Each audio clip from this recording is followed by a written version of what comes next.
Hello everyone, welcome back to a new tutorial video on how to change your Instagram account password. Before starting this video, please make sure to subscribe and do press the notification bell icon to get updated. So let's get this video started. First of all, you need to open any web browser on your PC as I am using a Microsoft Edge for this. Now go in for new tab and searching for a Instagram.com and press enter.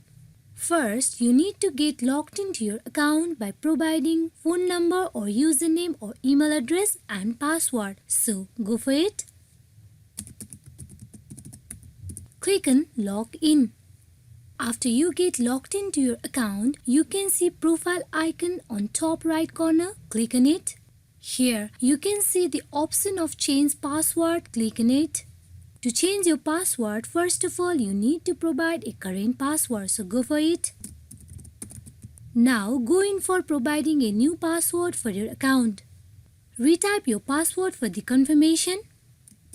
Click on Change Password. Your Instagram password has been changed. Hope this video is fruitful for you all on how easily you can change your Instagram account password. Thank you.